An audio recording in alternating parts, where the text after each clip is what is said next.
Tout le monde connaît les Tortues Ninja. Même les candidats de télé-réalité qui connaissent rien et qui croient par exemple que, je sais pas moi, Jean Moulin c'est une marque de biscuits au blé, elles connaissent les Tortues Ninja. Mais c'est vrai que si on raconte l'histoire comme ça a l'air un petit peu débile. On dirait presque une connerie de mec bourré. Ah non, pas de pastis. Jamais le matin. Non, moi j'ai pris une vodka plutôt. Ouais, pure. Alors, c'est les tortues ninja. C'est des tortues, mais c'est pas des tortues. Oh, manger la salade. C'est des tortues qui font un bagarre. Et leur chef, c'est lui qui les a adoptés. C'est un rat, mais c'est pas le rat. Oh, l'air d'un mère, j'ai t'attrape qui mange du fromage pour gruyère. C'est pas ça. C'est un rat qui est ninja. Il est ninja. Putain, regarde, voilà. Excuse-moi. Encore ces jeunes en face, en train de fumer du pied. Ça, ils foutent rien à la journée. Je sais, je les vois. Tous les jours, je suis au PMU. Tous les jours, je les vois. Mais comme vous le savez, les histoires sont très souvent totalement déformées par ceux qui vous les ont racontées. Alors c'est dans le premier épisode de ma nouvelle émission Laurent FFV fait son cinéma que je propose de découvrir qu'en réalité les Tortues Ninja sont des histoires d'amitié, de courage, de fraternité et de valeur. Et pour ça, je propose de retourner là où tout a commencé, dans les années 80 avec 4 petites tortues. Le comics Les Tortues Ninja naquit sous les coups de crayon de Kevin Eastman et Peter Laird en 1984, oui c'est les mecs avec les pulls chelous, et raconte l'histoire de Splinter, rat et animal de compagnie de Hamato Yoshi et sa compagne Tang Shen, très puissant maître ninja dont il a appris les mouvements en les imitant dans sa cage. Mais lorsque ce dernier et l'amour de sa vie est assassiné par Oroku Saki, ninja d'un clan rival jaloux de leur bonheur, qu'ils avaient fui en quittant le Japon pour les États-Unis, Splinter voit sa cage brisée dans l'affrontement et l'aurait tranché par Oroku Saki alors qu'il essayait de griffer ce dernier au visage et se retrouve ainsi aéré seul dans les égouts à la recherche de nourriture. C'est alors qu'il découvre 4 tortues et leur bocal de verre brisé trempant dans un liquide radioactif inconnu, le mutagène. Et 4 bébés tortues. C'était nous. Oh non. Dégoulinant d'une boîte cassée en métal. Pizza. Il décide alors de renommer les 4 tortues Leonardo, le leader du groupe, Raphaël, la tête brûlée. J'ai essayé de canaliser ta colère, Raphaël. Mais il t'en reste trop. La colère trouble la raison. Lorsqu'elle est rentrée, elle devient un ennemi invincible. Tu es unique parmi tes frères, car tu as choisi d'affronter cet ennemi tout seul. Mais lorsque tu l'affrontes, ne les oublie pas. Et ne m'oublie pas, moi non plus. Je suis ici. Michelangelo, le petit frère et l'humoriste du groupe, et enfin Donatello, l'inventeur du groupe. C'est un genre de MacGyver mais des tortues. Les tortues lui-même étant devenues dorénavant anthropomorphes, c'est-à-dire des animaux avec une apparence humaine, il décide de les élever comme ses propres enfants, de leur apprendre les arts martiaux, afin qu'elles puissent contrer la vague de crimes qui sévit à ce moment-là dans New York. Mais c'est sans compter sur le recours de Oroku Saki, qui apprend aussi par hasard la survie de Splinter et l'histoire des Tortues Ninja. Splinter! Oui, Oroku Saki. Je sais qui tu es. Nous nous sommes connus il y a longtemps, dans la demeure de mon maître, Hamato Yoshi. Oroku Saki, dorénavant appelé Shredder ou l'écorcheur, à la tête de la branche américaine du criminel appelée Clan des Foot. C'est lui. Dont il recrute les membres auprès de jeunes désœuvrés. Que vous voulez faire? Faites-le. Et dont la journaliste April O'Neil, une des rares humaines à connaître l'existence des tortues, tente de faire découvrir la menace au grand public. Votre bouche va vous attirer des ennuis, mademoiselle O'Neil. Je délivre un message. Fermez-la. Mais Shredder découvrant la vérité sur la survie de Splinter et l'existence des tortues, l'affrontement devient inévitable. Et oui, ça va frapper.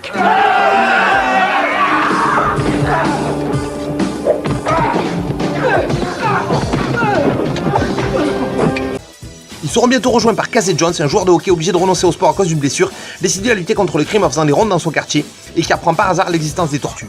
Et n'oublions pas mon préféré, personnellement. 2 minutes, je te fous des coups. Salut, PD, j'ai du boulot. Bébé. La suite, on la connaît. Un scénario adouci pour les enfants, des centaines d'épisodes de dessins animés, des combats mémorables, des jouets, la cour de récré envahie par la Tortue Ninja Mania, des jeux vidéo dont un infinissable. Tu te rappelles, le niveau dans l'eau c'était un peu insupportable. Et 3 générations d'enfants et d'adultes dingues des Tortues Ninja. Eh ben, venez. Et sinon, comment comptez-vous faire pour me battre? Bonne réponse. Bonne réponse. Mais ça, la team, c'était avant. C'était quand la plupart des productions artistiques avaient une âme. Parce que là, je suis allé voir Teenage Mutant Ninja Turtles 2 Out of the Shadows au cinéma. Alors déjà 12 € la place, c'est plus pâté, c'est foie gras. Alors ensuite, il y a un truc que je comprends pas. Ce film n'a aucune âme, c'est vide. J'ai eu autant d'émotions en regardant une boîte de cassoulet William Sorin qu'en regardant ce film. Ils ont pissé sur notre enfance. Moi, je peux te dire, j'étais dans la salle, ça m'a fendu la carapace. Alors déjà, ça commence. Est-ce que tu as vu la tête qu'elles ont, les Tortues Ninja? Mais qu'est-ce que c'est? Regardez Michelangelo. On dirait Scratch dans l'âge de glace. C'est pas une tortue, c'est un lémurien, là, tu sais pas quoi. Et c'est pareil pour tous les personnages. April O'Neil, qui est une des seules humaines à connaître l'existence des tortues, ne sert à rien. Là où avant, elle était comme une sœur, comme une mère, toujours là pour les réconforter, là c'est juste une pouffette à gros nibards. Et Casey Jones, on en parle? Casey Jones, qui est le mec le plus badass de tout l'univers des Tortues Ninja. Le mec se bat avec les tortues, c'est censé être un SDF justicier qui se bat dans la rue avec des mecs en pleine nuit. Et là, dans le film, qu'est-ce qu'on dirait? On dirait un métrosexuel qui sort de chez Jacques Desange. Il est tellement viril à côté de lui, Vincent McDougall et Mr. T. Évidemment, dans le film, il y a Shredder, le pire ennemi des Tortues Ninja. Et là où c'était un des méchants les plus charismatiques de tous les comics, là, c'est un ouvre-boîte. C'est-à-dire, j'ai regardé le film, je me suis dit, c'est pas possible. Est-ce que le mec fait aussi des capsuleurs? Est-ce que quand je rentre, faut ouvrir une bouteille de rosé avec la tête à Shredder? Parce que je vous rappelle qu'avant Shredder, c'était ça. Vous êtes ici parce que le monde extérieur vous rejette. C'est ici votre famille. Je suis votre père. Je veux que vous deveniez tous membres à part entière du clan des foot. C'est bizarre, ça me rappelle les méthodes de recrutement d'une certaine secte qu'on connaît qui s'appelle Daesh. Alors qui a dit que dans les comics, il y avait toujours que des conneries? C'était la minute intello. Hier soir, j'ai vu un reportage sur Aristote et la création du Scrabble. Dans le doutage, c'était passionnant. J'ai rigolé. Et là, on en arrive à la catastrophe. Un de mes personnages préférés de l'univers des Tortues Ninja, Splinter, le rat qui est le patriarche des Tortues Ninja, c'est tout simplement leur père d'adoption, c'est lui qui les a élevés, c'est lui qui leur a montré le côté malveillant des humains, qui leur a fait comprendre qu'elles ne pouvaient pas sortir dans la rue et qu'elles étaient obligées de ne pas se montrer parce que les gens leur voudraient du mal, même si elles leur faisaient comprendre que leurs intentions étaient bienveillantes. Et là, qu'est-ce qui se passe? On dirait une gerbille en robe de chambre. Il ne sert à rien. Ce film réduit les personnages, ils sont aussi fins qu'une feuille à rouler. Ça n'a aucun sens. Mais c'est très moderne de penser qu'on peut pallier à l'absence totale de talent par des effets spéciaux de folie. Parce que oui, le film est bourré d'effets spéciaux géniaux. Mais le problème, c'est que de la merde. Tu mets de la chantilly dessus, ça restera toujours de la merde. La vérité, c'est que ce film sent le bac à tortue mal lavé. Et je ne juge pas les gens qui vont aimer, attention, je peux comprendre. Il y a des gens qui vont aimer, et quand tu vas sortir de la salle et que tu vas leur demander pourquoi t'as aimé, qu'est-ce qu'ils vont te répondre? C'était trop bien avec la bagarre. La bagarre. Quoi. Et en plus, à un moment, trop bien, parce que à un moment, tu croyais qu'il n'y avait plus à avoir de bagarre, et bien en fait, non, après, il y avait de la bagarre. Trop bien, la bagarre. Scénario qui tient sur un ticket de métro et qui ferait passer les textes de Jules pour du Shakespeare. Personnage aussi insipide et inintéressant que la biographie de Beverly de l'île des vérités.